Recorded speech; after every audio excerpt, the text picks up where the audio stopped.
If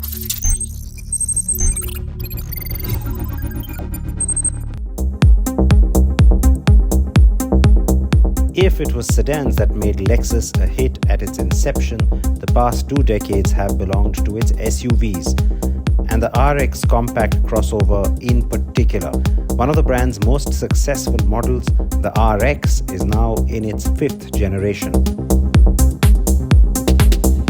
I am in the United States, the most key market for the RX, to drive different variants of the car. The new RX looks like an evolution of the 4th gen, but that face, while immediately recognizable as an RX, is distinct thanks to the grille finish. The most drastic difference in terms of styling is really in the face. It's a lot more upright, and just look at that grille treatment. You get different finishes depending on the trim. This one is of course the 350h, and you can see that there's a lot of potential here for customization as well. The color is Sonic Copper.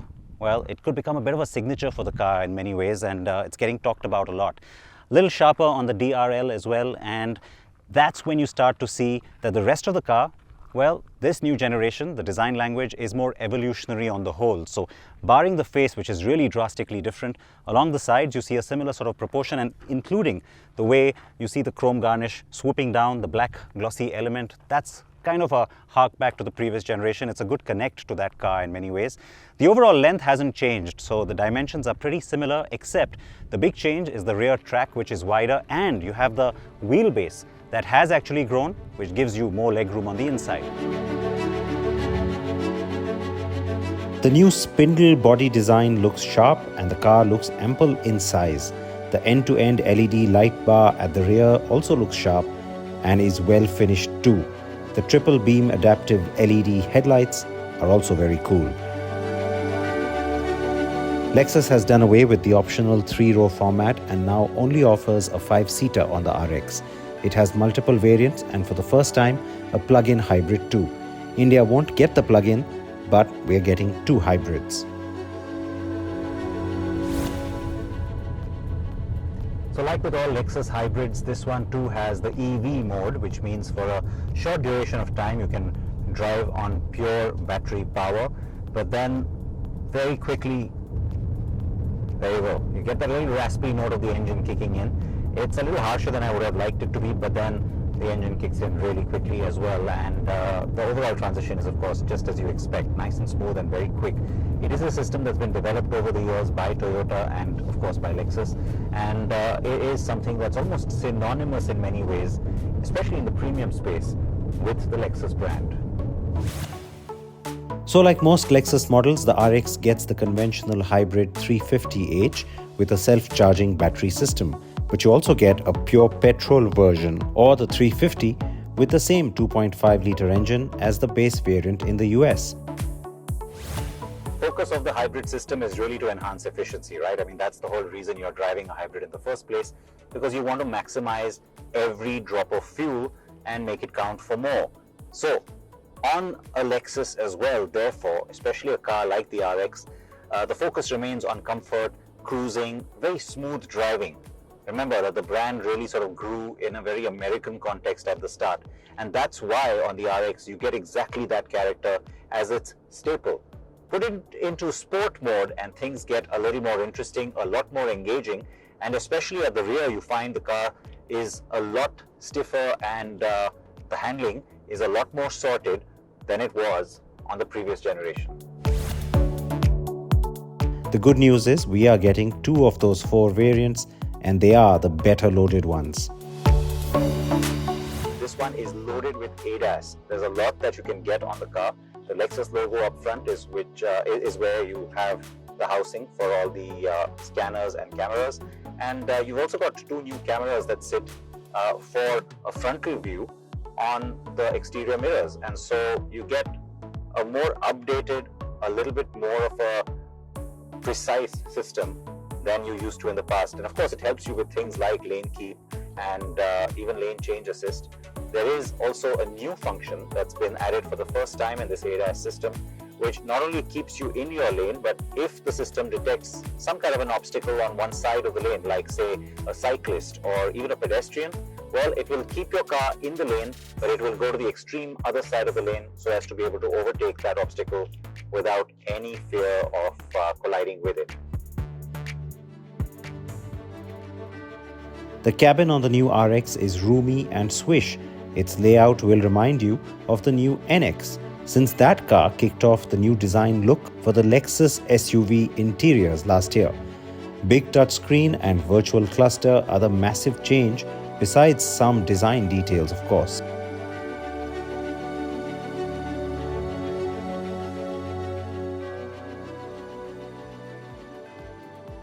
On this new generation, you do get the new updated driver interface, a whole lot of tech, and this whole cockpit layout is very much like what we saw on the NX, which was the first car to get it, or the first SUV from Lexus to get it.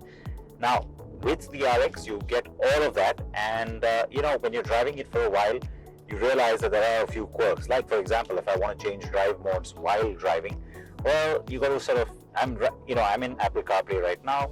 I have to get out of Apple CarPlay by pressing the Lexus icon, then go to the car menu. Now, it's very distracting. I'm taking my eyes off the road.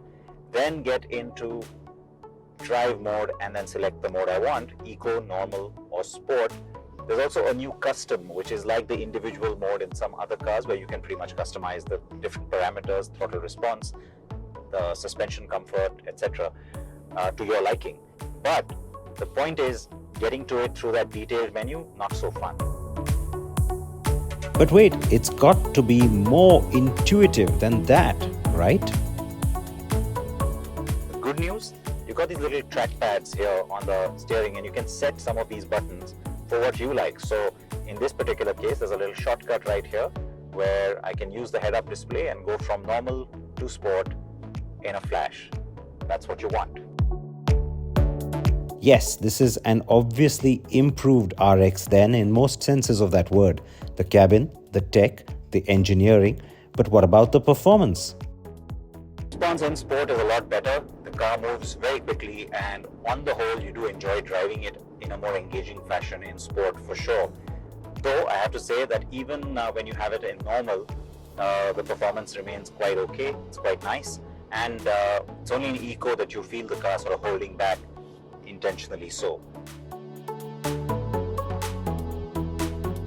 With the new generation, I find the handling has also improved quite a lot. In fact, like I was saying earlier, the car just feels a lot more sure of itself on the road as a result. And so that, I think, is to me the big takeaway, the part I'm enjoying the most, because remember that dimensions haven't really changed, though the wheelbase has gotten longer. So I was a little worried about how taut the handling would feel. Luckily, it does good. And on that topic, it's actually a relief that they didn't just make this car bigger like many cars do get with new generations. But having said all of that, if it is a nice, fast, sporty car that you really want, well then maybe the 350h isn't for you. This is the car to go on very smooth drives, to cruise along, and to achieve a lot of comfort and great mileage. But if you want more dynamic performance, well, luckily, there is a brand new variant that's now made its entry into the RX portfolio. That is the 500h.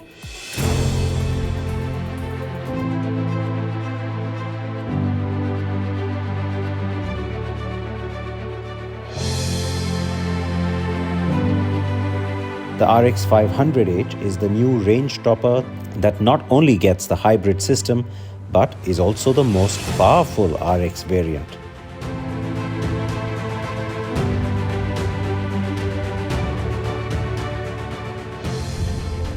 Now, if you think with the 500h nomenclature that this has a 5-liter engine, well, don't. But that's exactly what they want you to think. I mean, the point is to say that, hey, look, this car gives you the performance of a massive 5-liter engine, but in fact, it uses something very different. It's not even a V6, unlike the previous generation where the performance variant had a V6. Nope, in this case, you get a 2.4-liter 4-cylinder engine, and it's mated to the hybrid system. But this is the turbocharged engine. It's a brand new engine in the Lexus lineup, and it's the first time that Lexus has actually put a turbocharger as well as a hybrid system together. So you get 366 horses and 460 Nm of peak torque. The transmission is the 6-speed electronically controlled one, again different to the CVT on the 350h. So in that sense, it's a brand new hybrid system, one that hasn't been used on any Lexus before, and that's what makes it a little bit special. The focus is on performance. So this is called the F Sport Performance variant because F Sport is a sort of a trim, but with that you also get the promise of performance. That's what this car will give you.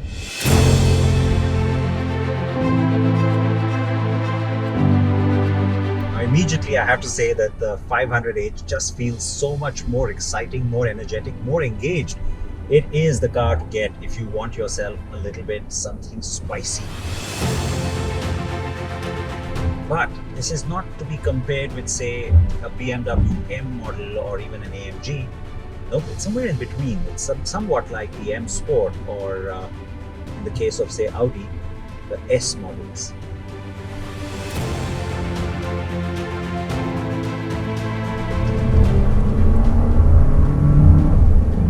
This engine sounds really nice too, and I have to say straight away the response is definitely very different. It's a lot more engaged, it's a lot more exciting, it's a lot more immediate. This is the car to drive if you want to have some fun. I'll tell you what, I'm not in the mood to get back into the 350h after getting into this one because it's just a whole lot more exciting to drive.